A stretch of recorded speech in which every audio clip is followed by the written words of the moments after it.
Hello, everybody. Welcome back to the Brittnee Smith podcast. I am your host, Brittnee N. Smith, and we are still celebrating the Strong Friend Summer over here on the Brittnee Smith podcast. And I am excited about today's episode because if I'm really 100% honest, one, I knew there was a meeting on my calendar, but I wasn't quite sure what it was for. And then when Zoom told me that Amber was in the waiting room, and I'm like, oh, snap, she showed up. So I had to scramble, and once I found the information and found out what we were meeting for and what we were talking about, I'm like, oh my gosh, we have to have this conversation right now. Okay. So, ladies, I have with me Miss Amber J from the UK. Hey. And she is a coach in business, in life. She's a mama, correct? And she wears all the hats that we wear. And so, in honor of the Strong Friend Summer, we're going to have a conversation today about transition in life and how to avoid burnout and thrive still in all the things that you have in your heart to do because you deserve it. So, Amber, thank you so much for joining us today. Well, thanks so much for having me. I'm excited. Yes, ma'am. Yes, ma'am. So, Amber, tell us in your own words who you are and what you do. So, I am a business coach. I help teachers who are burnt out and desperate to leave the classroom, and I help them build businesses that make money so that they have the freedom and the flexibility that they have been so desperately craving. Um, yeah, I'm also a mum to a very wild toddler. And a partner to my lovely partner. And yeah, I also have quite a big extended family, so I'm always there's a juggle for sure. Absolutely, absolutely. And so I love that we can all identify with the struggle of the juggle. Mm. It is, one day you've got it together, another day you don't know what's up and what's down. And so let's jump into once you have begun to understand the nuances of the juggle, how easy or hard was it for you to ask for help?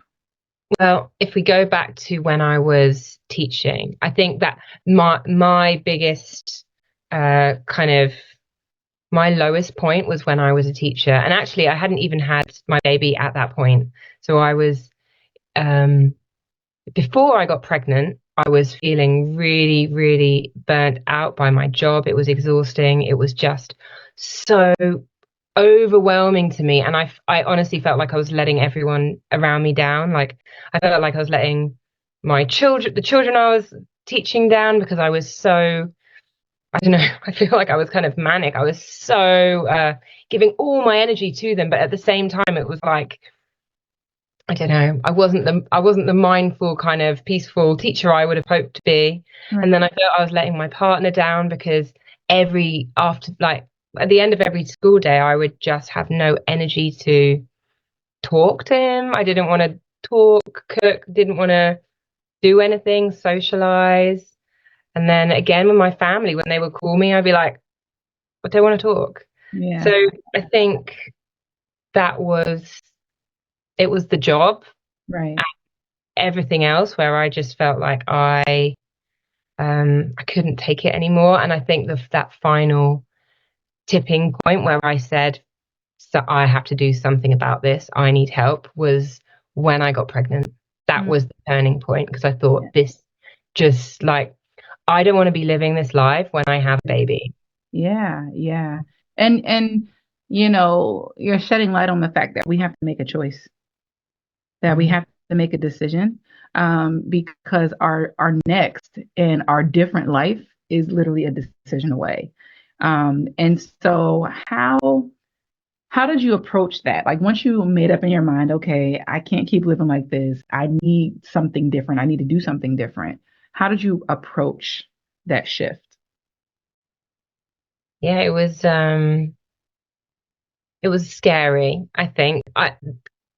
there'd been all these nudges going, over time, these nudges that you kind of ignore for so long, building, like, oh, this something feels wrong. There's like, my gut is telling me that I need to change. But then I think the fear of what that change would look like, or not knowing what that change would look like, and not being able to, I think I was afraid I couldn't do anything else. So there was a lot of fear, basically. And I think when that moment happened where I was like, no way can this go on. What did I do? I told my partner, but he'd kind of, been gauging it. And then I did a lot. I think I started doing a lot of research. I was trying to figure out, well, what is it I could do? I didn't really know about coaching. But I was really intrigued by a couple of my friends who were coaches, and I was just kind of fascinated by what they were doing, and were they making money, and like, how were they finding it, and how did they start? And Right. I think, it became quite like a subject of like fascination and research. Like, right, I need to figure out what I'm going to do now. Right. But it took me quite a long time to start actually telling people, like other people. I didn't Yeah. tell my family for a little while. That was it. That was a really scary thing. Yeah.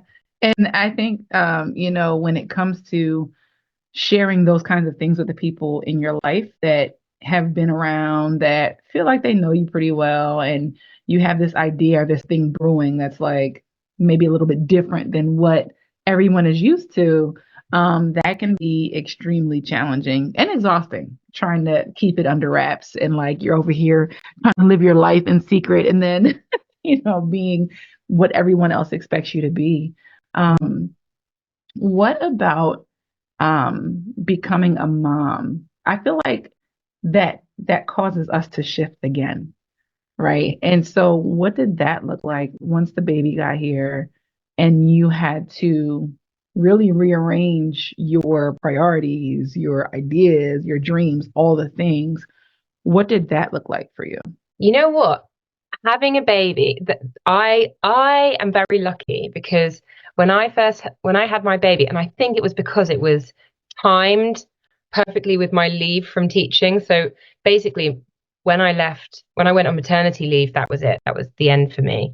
And I think I was pretty euphoric about that. There was a sense of relief, like, oh my God, it's over. Like, it's done. Phew. Yeah. And then that timed with having this like beautiful baby. It was like, honestly, the first 6 months, I would say I was kind of in a state of like euphoria. And it was amazing. And I wasn't even trying to, I gave myself 6 months. I was like, I'm not going to start my business. I'm not going to do anything apart from just be a mom and enjoy this freedom away from the burnout. And it's funny because I obviously I know motherhood is difficult and it's exhausting, and there wasn't, there were so many nights without any sleep, but I think I was so happy to be in this new space, starting this new chapter that was so much more exciting than what I'd been in, that it was just wonderful. But 100% after, because I'd said at 6 months I'm going to start doing little bits and pieces to start my business, grow my business. It did become a bit of a like my brain did start going a bit crazy. Yeah, yeah, I bet. So, what would you say for the person who is transitioning into starting their business? And because it sounds like you went from one type of crazy to another type of crazy to another type of crazy. So, seemingly you love crazy, right? But what do you say to the person who is looking to start that business, but they have all these things, going on in their life? What would you say to that person? That's a really good question. I think I suppose it's coming back to like, well, why are you doing this? Like, why do you want to start your business, and what about this is really, really important to you? Because always like connecting to that is what's going to help you really see your way forward, and it's going to motivate you in those times of real challenge. So for me, my why, I guess, obviously it was, I wanted a better life for my daughter, but it was like, no, I wanted a better life for me. I really wanted a better life for me because I knew that a better life for me um, would be better for everyone else. It would be better for her. So I suppose if someone is trying to start a business and they really want to start a business, but there's so many other things going on, just really getting clear on what it is about this that makes it something that you really, really want to do, I think brings the clarity that helps you to kind of prioritize, okay, no, this is really friggin' important to me. So Yeah. I have to make time for this. And okay, some other things are going to have to fall by the wayside. I mean, honestly, I am the worst at housework and cooking. Like that has just fallen by the wayside for me. I can't do it all. I can't do all of that stuff because I know that building my business is so important. And I also know that like spending time with my baby is important.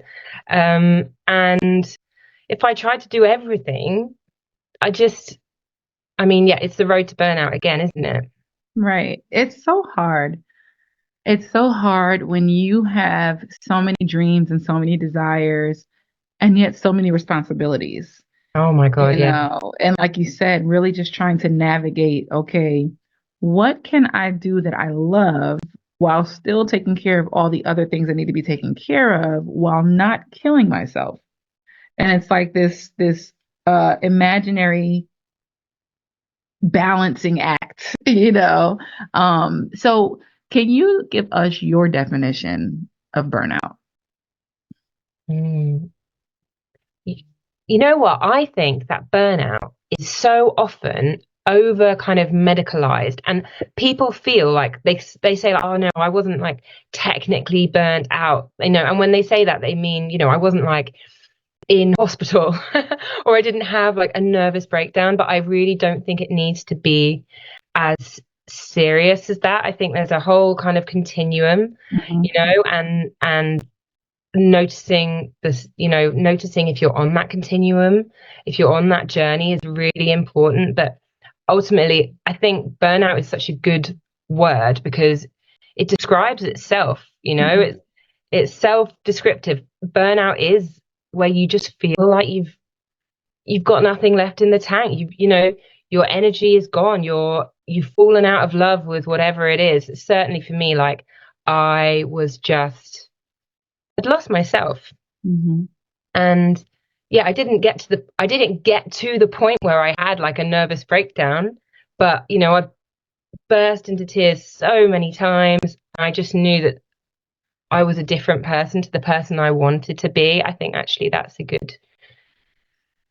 good way of kind of describing it. Like, when you just realize like this isn't the person that you want to be. Right. You've gone Right. too far, and you need to something needs to change. Something needs to give. Absolutely. Absolutely. And I kind of liken it too, because when you said, it is what it sounds like, right? When something is burning, that means it's been on the stove too long. It's overcooking.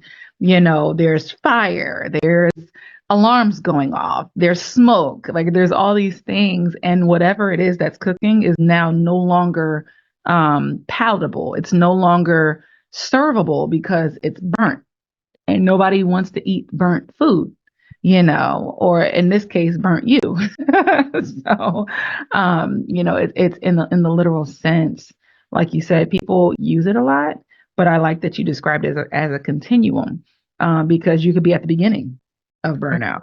You don't have to be, slumped over somewhere, the curtains closed, and you don't want to get out of bed. Like that's further down the line if you don't address it now. So, what would you say, and I'm sure it's different for everyone, are some sure signs of burnout?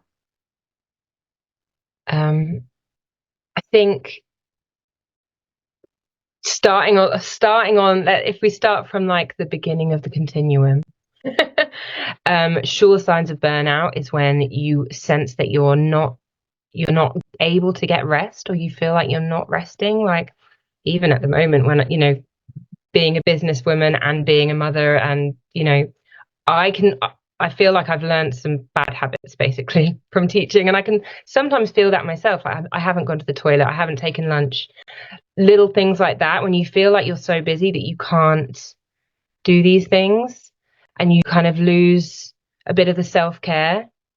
I think that's really kind of at the start of it. Yeah, for sure. Um, Guilty. and yeah, and my biggest fear actually about what I'm doing right now is because I love it so much, and I really don't want to lose my passion for it because I'm pushing too hard. But I know that is, far down the line, that is what happens if you don't address those symptoms, is that Right. you will fall out of love with what you're doing, because Hmm. it gets to a point where you just can't give any more, and you kind of conk out. Yeah.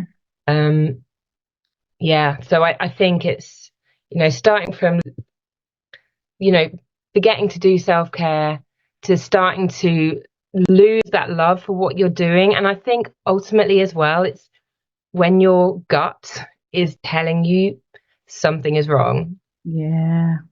um, you've got to listen to your gut. It's really funny. I have a diary entry that I wrote a year before, no, yeah, a year and a half before I quit teaching. And in my diary entry, I'd said like reasons to stay, reasons to leave. And one of the reasons to leave, like reasons to stay, were all things like, oh, good salary, um, I'm good at it. And then basically there were only a few reasons to leave, but one of them was like, my gut is telling me I have to. And I just think that's so, like, that's such a big deal. That's such a big reason to leave. And I didn't, because I'd Yeah. seen all these other things that were so superficial that were reasons to stay. Yeah. Yeah. That's really good. And it's really kind of eerie that one of the leaders here at my job, we were talking just a little, like maybe less than an hour ago. And I was talking to him about a situation, and he was like, well, I would tell my daughters to draw a T chart. And on one side, put the pros, and on the other side, put the cons. And I'm like, so now hearing you say that, I'm like, okay, Lord, somebody's speaking, because we have to we can't just keep, going through the motions and expecting something to change. In order for the mechanic to fix the car, he has to do a diagnostic test. Right. And so we have to do our own diagnostics in our lives, and we are the ones responsible for that. I could easily say, oh, husband, you didn't take my car to the shop. And so therefore it's not working.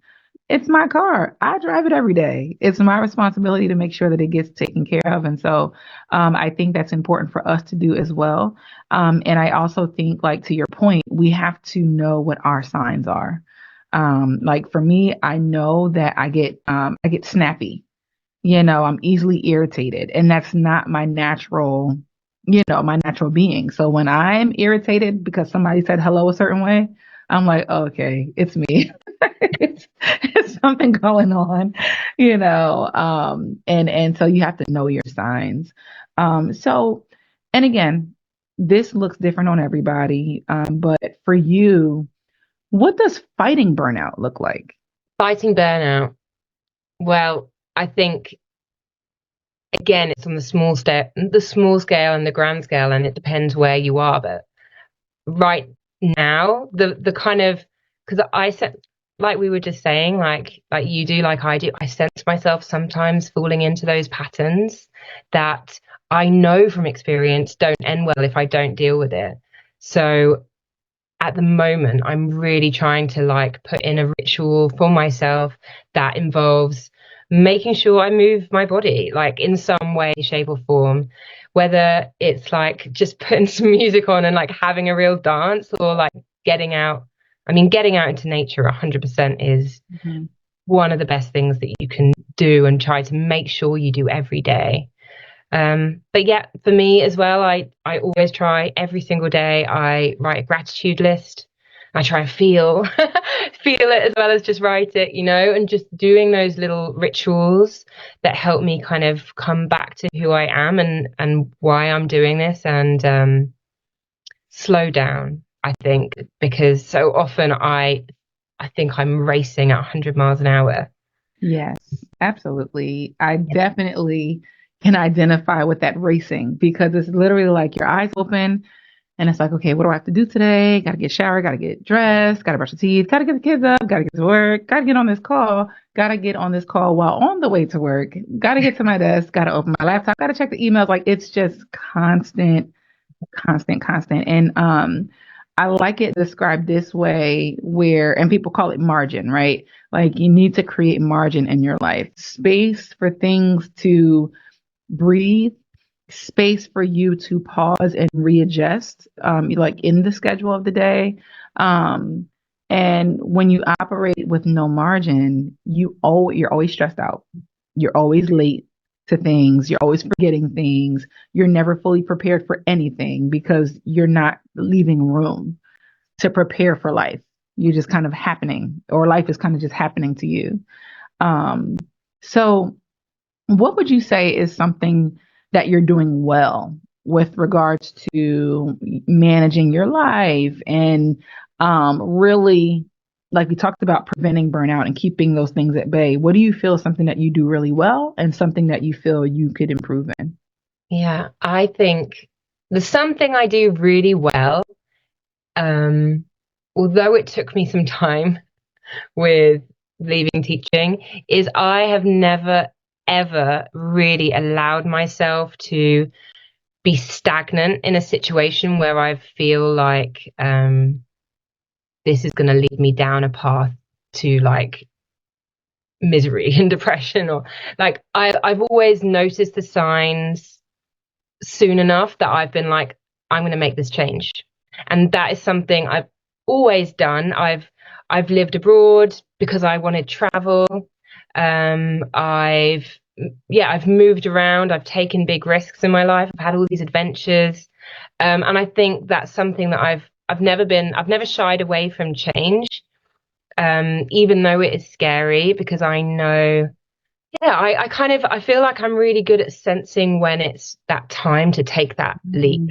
Yeah. And for that reason, I do feel like I'm living a really fulfilling life. And like, especially with the business I'm doing now, that was a big, terrifying, probably the biggest, scariest leap I've ever taken. And Yeah. oh boy, I'm so happy I took it, and that I'm so proud of myself. Yay. Um, yeah, I'm so proud of myself. Like, look at us go, these Yeah. business boss women. Um, so that is something that I do well. Something I don't do well, something that I'm always trying to work on, but I'm not that great at implementing those self-care routines that we were just talking about. Like I'll do it for a little while and then it will kind of fall by the wayside. And then I'll find myself feeling a bit mad again. Yes. Like Yeah. even as we speak at the moment, I feel like this week my self-care has not been very good. And I've been in this state of real like flow with my business, which is amazing, but it's also to the point where I'm not resting. And I haven't got out today, for example. And I can feel it. I can feel that kind of sense of like I've got all this energy, so much energy. And I would like to slow down. And so I think that's something I really want to make a priority, Yeah. keeping up that self-care, but consistently. I feel that like that's what I've been feeling like I want to slow down. So like right now I am working a 9 to 5 job. I have my business. I am, I was gonna say full time in ministry. Sometimes it feels that way, but I am, a leader in my church. I'm a mom of 2 small girls. I am a wife. I'm not a husband. I'm a wife, and we're moving in the next 30 days too. And so it's like, ooh. So I feel like my head is just like, and that there's a craving to slow down. There's a desire to sit on a park bench and let the breeze just blow on my face.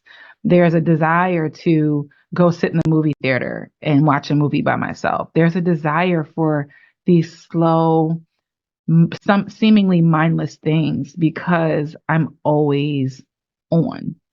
And to your point, like you said, you kind of like, there are some seasons where you're doing the things you're supposed to do and you're taking care of it. And then there you find yourself back in the chaos and you're like, okay, wait, what just happened?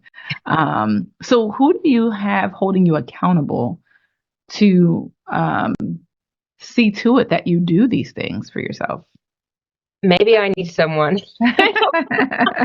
Maybe I need someone to hold me Yeah, accountable. I don't think I have. I mean, I have a business coach. She holds me accountable to the business side of things, but I sure.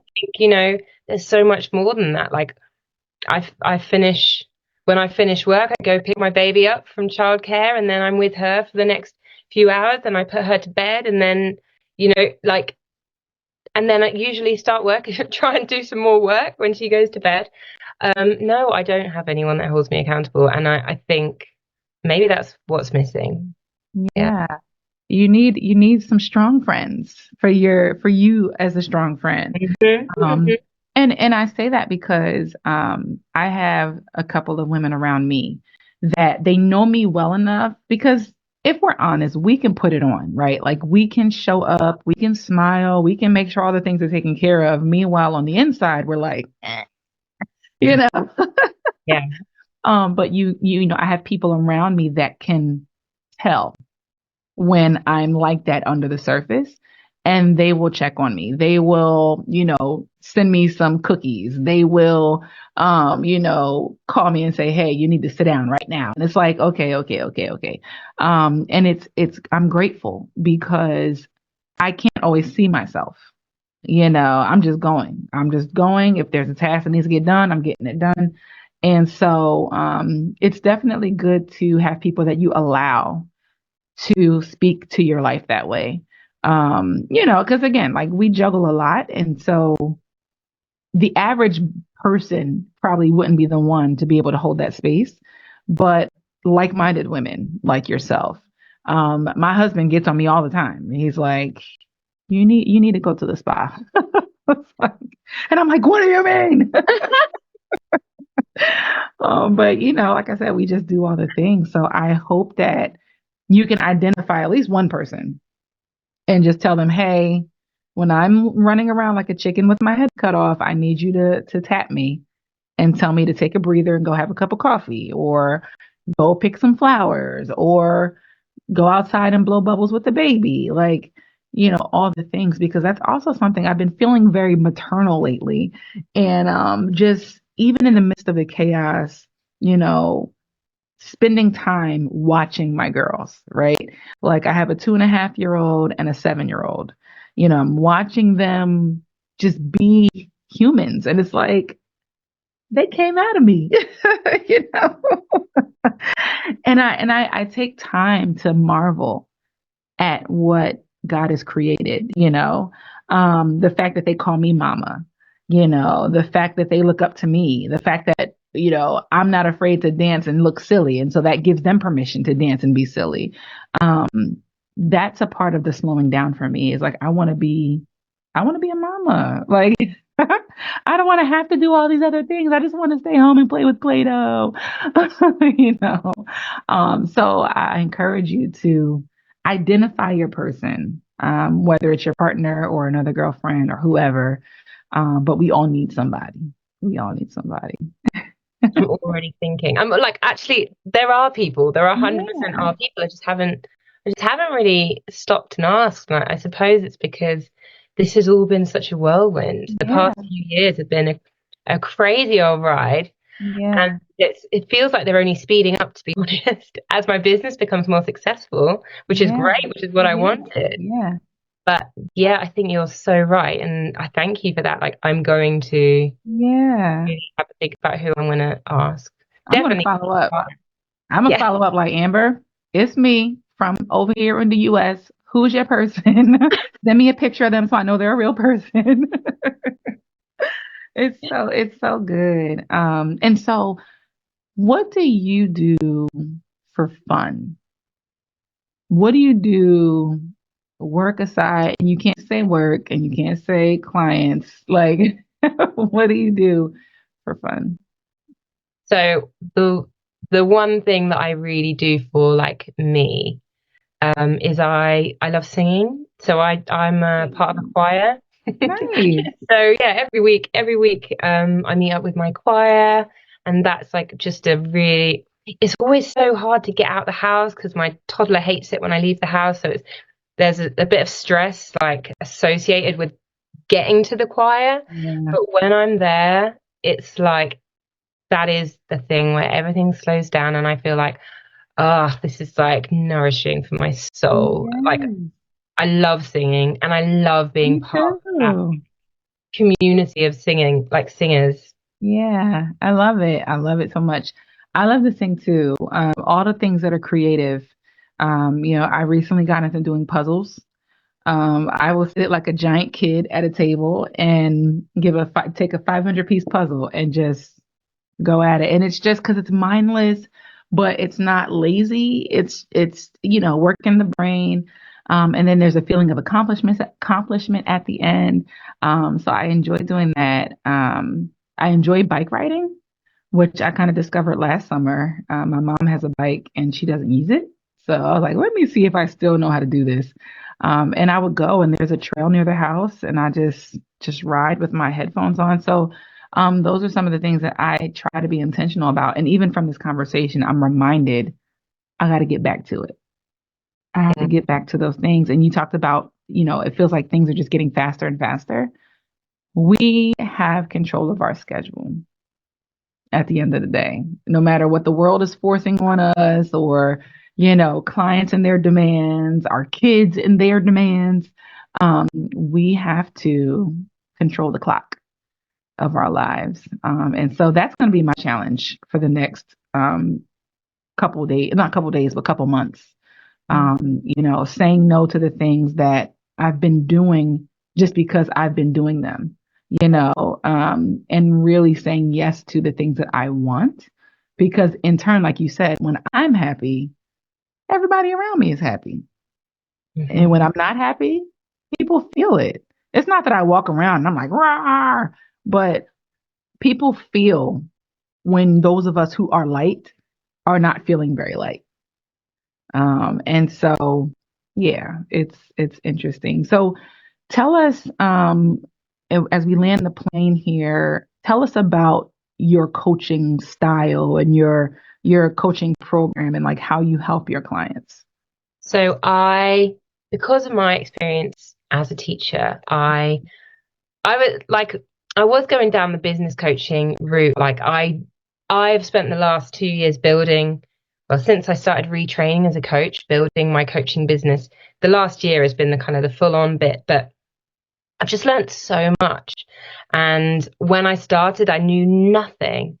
I knew how to coach, but that was it. And there's such a huge gap between, like figuring out how to coach and actually having a business that brings in Right. clients. And it's been a huge learning curve for me. Getting a business coach, was probably the best decision I ever made, and one of the biggest investments, but the best investments I Yeah. ever made. Um, and I'm so inspired by her, by my business coach. And that is why I think I just know that what I have to offer my people, my teachers that are desperate to get out of the classroom and become coaches, like I know that I can help them so much. Like I've Yeah. just been and done it. I'm still on the journey. Like I know how it feels, and um, I know all the kind of the step by step things that to do to build your audience and to market yourself. But also, I really deeply feel and understand the challenges and the fears, and how like every single small step that you take when you're starting a business feels huge, and it's so big on the nervous system. And you know I think that level of understanding means that I'm absolutely like best placed to help other teachers that want to do the same thing that I've done. and I'm so passionate about it. And yeah, so my style of coaching it's a combination of mindset coaching. I'm really digging deep into the fears and the beliefs and the kind of passions that are deep inside of you. Right. And also kind of combining that with like the mentorship, as in like, this is what you've got to do now, and I'm going to help you do that. And I'm going to give you as much support with that as I can. Mhm. So I think having those two kind of sides to it is just, yeah, it's an amazing combo. Yeah, for sure, for sure. Both very necessary. So, tell us how we can get in touch with you, where we can follow you on social, different things like that. Yeah, my social handle, my handle is Amber J Coaching, Jay, Amber Jay Coaching, on LinkedIn, Facebook, Instagram. Actually, I don't really use LinkedIn, but Instagram mainly, and Facebook. And I have a Facebook group for teachers who are turning towards coaching, and it's called the Fully Booked. No, that's not what it's called. It's called the Classroom to Fully Booked Coach Club. And every day I'm posting in there, and there's a real like community in there, which is growing, which is great. Yeah, and I have a 6-month one-to-one coaching program called Classroom to Coach. I love And if it. you want to find out more about that, it's on my website, Very www.amberj.co.uk. Yeah. Awesome. And so ladies, so all of her links and things will be in the show notes as well. So Amber, final question for you is what would you say to 12-year-old Amber about her future? Deep. Bam. Oh boy. I would say to buckle up because it's going to be a wild old ride, and there are going to be ups and downs. And there are going to be times when you feel so stuck that you don't know what you're going to do. And there's going to be times where you feel like your life's kind of spinning out of control, but you've got this, and that one of your strengths, one of the things that you're always going to be able to do is pull it back and get back on track, because that's what you do best. Let's go, baby Amby. I love that. I love it. And I feel like somebody listening needed to hear that. I think they needed to hear that. I needed to hear that. So thank you so much, Amber, for hanging out with me today. We went to the UK today, guys. And you guys are going to follow her. You're going to connect with her online. If you are a teacher and you're listening and you're like, I have got to get out of this classroom and I'm looking to enrich lives in a different way, it's Amber J all day. Bars. So guys, I want to thank you so much for tuning in to the Brittnee Smith podcast. It is still a hashtag strong friend summer, and I'll see you next week. Bye.